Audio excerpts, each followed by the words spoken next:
couper les liens éthériques. Un lien nous lie à d'autres personnes, à des animaux, à des lieux, à des objets aussi, à des âmes qui ne sont plus incarnées comme nos êtres chers par exemple. Et tout au long de notre vie, ici nous créons ces liens de manière consciente ou inconsciente, volontairement ou non, et nous naissons également avec des liens qui sont déjà présents et qui entrent dans ces pré-programmations dont je parle assez souvent. Parmi tous ces liens, il y a des liens karmiques. Dans ces liens, se sont établis des relations au cours d'incarnations passées. Par exemple, lorsque nous sommes liés à notre famille d'âme, à nos guides, à une flamme jumelle, etc. Ces liens sont bénéfiques pour nous. Mais pour certains, ils sont plutôt néfastes. Par exemple, lorsque nous avons vécu une vie avec une personne que nous retrouvons dans cette vie-là et que, dans cette vie passée, cette histoire s'est pas bien terminée, où nous avons été empêchés de vivre quelque chose, nous nous retrouvons pour terminer ce que nous n'avons pas pu terminer, ou nous tenons promesse en fait, c'est-à-dire que nous avons pu aussi nous vouer un amour par-delà toute frontière, même de l'invisible, pour nous retrouver. C'est-à-dire que notre amour durera à jamais. Et ça peut être aussi, une promesse de retrouver l'autre où qu'il soit, mais dans des intentions, pas très sympathiques. Ce qui fait que, dans cette vie, un lien karmique avec un partenaire peut fréquemment arriver, quelqu'un qu'on rencontre, avec qui on a l'impression qu'il y a quelque chose de magique en train de se dérouler, comme si on trouvait, souvent on me le dit, mon âme sœur, ma moitié, et en fait, c'est subi, c'est presque comme un électrochoc, on est foudroyé. Alors certains pensent que c'est un coup de foudre, mais ça devient vite un peu compliqué. C'est jamais un lien tranquille, un lien karmique négatif. Voilà. Et il n'y a jamais quelque chose de bon derrière, à moins de le couper.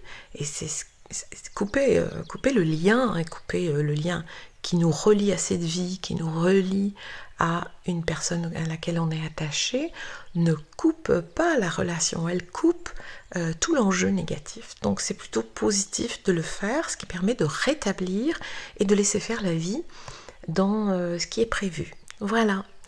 Donc ces liens-là, moi je pense que quand on s'aperçoit ou que quelqu'un nous dit qu'il y a un lien karmique en place, on peut y mettre un terme et on va vite se rendre compte qu'on peut avancer de manière plus fluide, que on se détache, qu'on n'est plus tourmenté, que la relation peut se terminer ou bien sûr continuer, mais avec de la complicité, de la sagesse, de la tendresse, de l'amour, mais pas quelque chose qui est de l'ordre de la possession.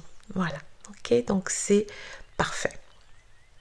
Ensuite, nous avons tout ce qui est ramification énergétique, et là, on peut retrouver des liens éthériques dans tous les domaines, c'est l'amitié, c'est la vie professionnelle, la vie familiale, ou la vie conjugale, sentimentale, etc. Ces liens éthériques, qui sont des liens d'attachement, avec le temps, ils peuvent s'épaissir, peuvent grossir, grandir et devenir des cordes, ce qu'on appelle des cordes. Et en imageant, au début de la relation, ça peut sembler à un fil, et puis au fur et à mesure, ça peut aller jusqu'à l'épaisseur d'un tronc d'arbre, vous voyez, genre. Donc, ça veut dire que avec ce genre de lien en place, en fait, ça mange votre énergie, ça vous dévore. Plus le lien grossit, cette ramification énergétique grossit, plus elle appauvrit votre système énergétique vital. Voilà, donc tout ça c'est à couper aussi. Ces liens se créent comment? Eh bien, lorsque nous entrons en interaction avec d'autres personnes, que nous sommes liés à des animaux, que nous achetons des médailles, que nous achetons des pierres pour nous protéger, mais aussi que nous sommes reliés à des lieux, à commencer par notre maison, etc. Eh bien, effectivement, il y a ici des interactions mais qui au quotidien mais ne nous font pas du bien. Voilà, d'accord. Donc tout ça, c'est quand même des vibrations basses qui, bien que nous n'en ayons pas conscience, eh bien, nous grignotent un petit peu.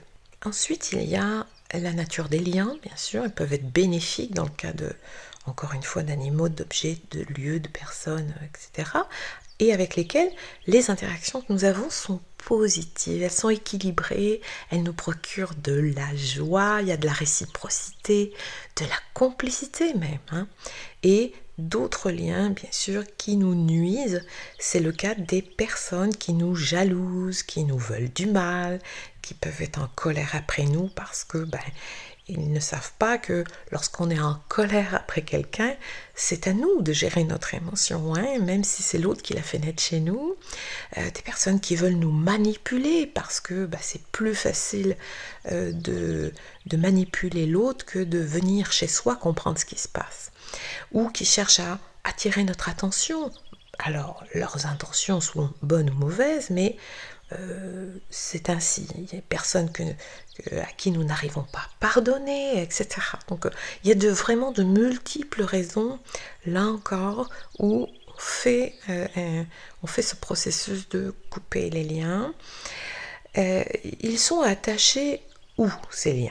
Alors, on va commencer par du coup ces entrées, ces vortex énergétiques, puisque au niveau de nos chakras, et bien du coup, il y a des centres énergétiques et chacun représente une énergie très spécifique, un message aussi particulier selon la nature des liens établis avec la personne ou la situation. Par exemple, le chakra racine, si vous êtes dépendant financièrement de quelqu'un, parce que vous n'arrivez pas à subvenir à vos besoins, que vous êtes sans logement, que vous devez squatter chez des membres de votre famille, ou que vous êtes dans l'incapacité de vous prendre en main. Okay? Donc, c'est à cet endroit-là que ça se passe. Sur le deuxième chakra, le sacrum, eh bien, s'il y a eu un abus sexuel, s'il y a eu de la dépendance sexuelle, est-ce que ça peut empêcher la personne d'avancer? Ça peut la déséquilibrer dans son énergie? Voire la perte d'énergie peut être assez impressionnante quand un lien est présent à cet endroit-là.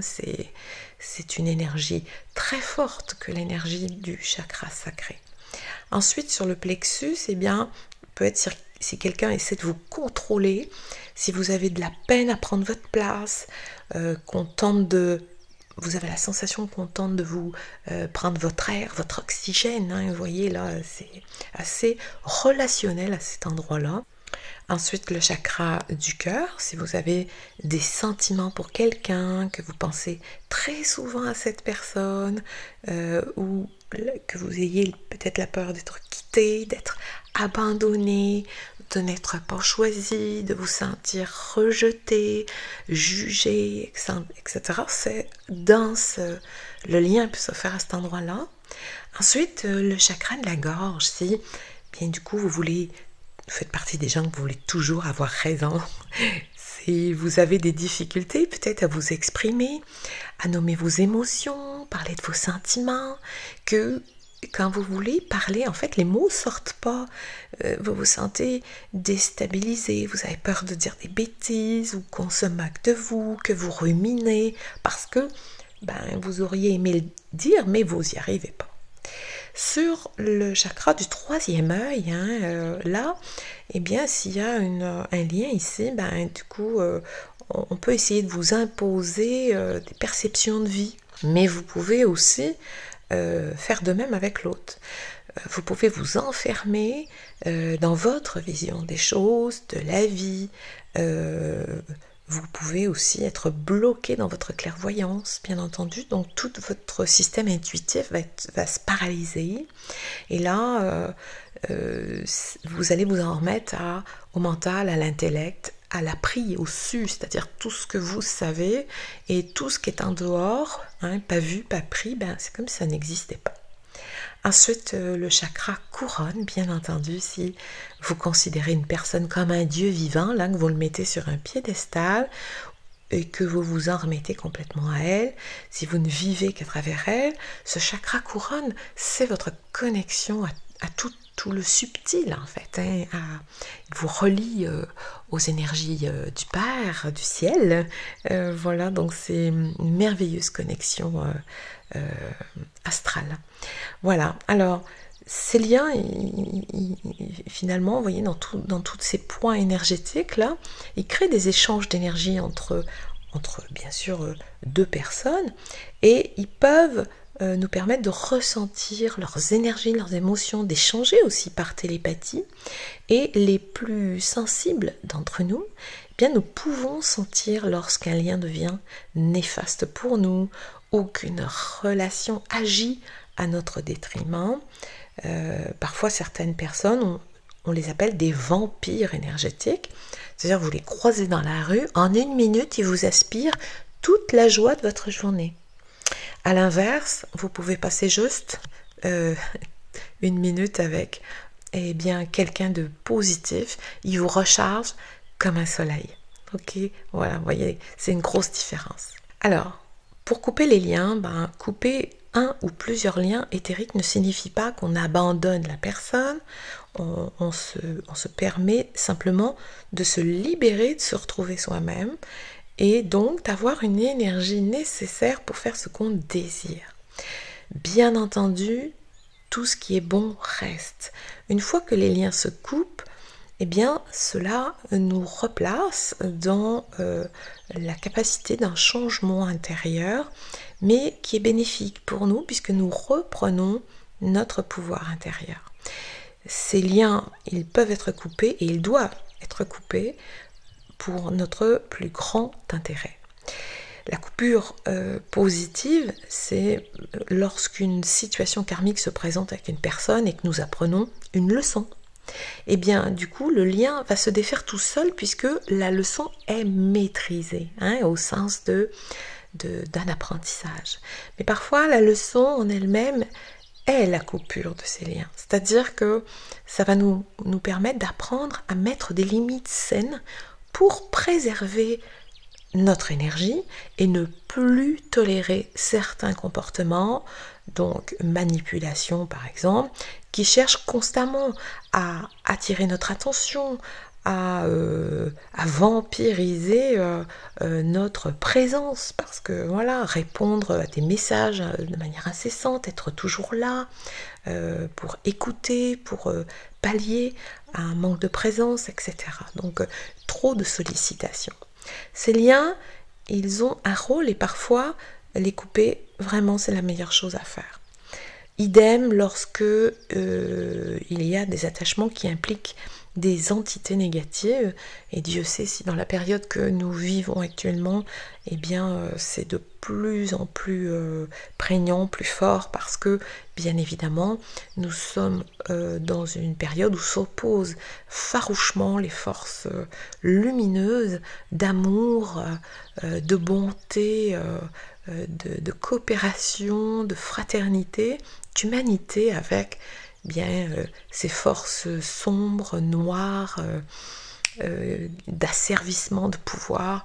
Voilà, donc c'est comme si nous assistions aux derniers assauts d'une manière de vivre et qu'il nous appartient de passer cette période.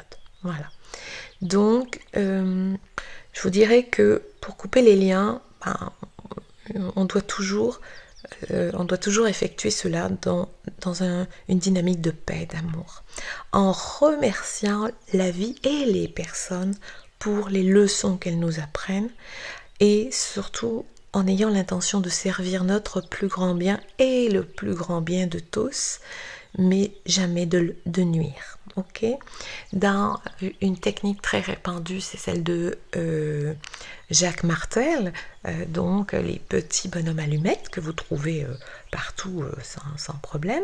Vous pouvez aussi, et dans mon programme de méditation, dans un des rituels que je propose, il y a couper les liens négatifs et toxiques, et du coup sur le petit carnet qui accompagne cette vidéo là, je crois que c'est le 2e jour sur 21 jours, bien du coup j'apprends. Donc je vais vous le remettre ici parce que ça peut être intéressant. Voilà, il suffit là d'agir par visualisation, donc émettre l'intention de visualiser, de mettre des limites énergétiques pour ne pas servir, on pourrait dire, de nourriture émotionnelle ou énergétique à ces personnes. On se pose dans un endroit calme, en étant détendu, en ayant fait une petite méditation ou quelques exercices de respiration par exemple, et vous visualisez comme si vous étiez face à un miroir. Vous commencez par vos pieds, vous remontez progressivement des pieds au chakra couronne en passant les chakras les uns après les autres, voilà. Et lorsque vous visualisez, si vous voyez un fil, une liane, une corde ou ce dont nous avons parlé précédemment, eh bien vous imaginez que vous utilisez une paire de ciseaux et vous coupez ce lien. Si c'est trop gros, eh bien ça peut être une scie, carrément, ok. Le lien est à couper au plus près de la peau. Voilà, dans tous les cas, si pour vous c'est trop compliqué, bien sûr on est là pour ça, pour vous aider. Dans ma petite mission de passeur d'âme, de passeuse d'âme, bien du coup je peux vous aider bien sûr aussi pour tous ces aspects-là. Voilà, il suffit de couper, bien sûr. Après il faut nettoyer et puis peut-être repositionner une énergie qui soit beaucoup plus douce et bénéfique pour vous. Voilà, en tout cas, tout cela vous amène à vous recentrer sur ce que vous êtes de plus beau, j'allais même dire sur ce que vous êtes de plus sain, sur ce que vous êtes de plus magnifique, c'est-à-dire un être unique, doué d'amour, de bonté, de compassion, d'humanité. Voilà, soyez toujours au centre de votre vérité.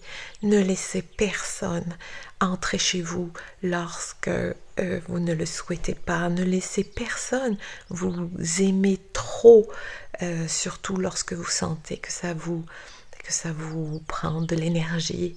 Un amour s'équilibre dans le don et le recevoir. Moi je dis toujours que l'amour est un échange, c'est une émotion bien sûr, mais c'est aussi une formidable énergie, et l'amour se vit dans l'incondition, c'est-à-dire qu'il restitue et permet à l'autre de vivre pleinement sa liberté au sein même du lien. Donc c'est un véritable cadeau. Voilà, donc on peut aimer tout ce qui vit, et bien sûr dans l'amour amoureux il en est de même. Voilà, c'est une grande richesse. Allez, je vous souhaite un beau chemin de vie. Soyez vibrants d'amour, vibrants de cette grâce que nous avons de respirer, d'ouvrir les yeux chaque matin sur tout ce qui peut exister, tout ce qui est beau et qui parfois fait que nous passons à côté. Voilà, allez, je vous dis à tout bientôt pour un nouveau contenu. Merci infiniment d'être là.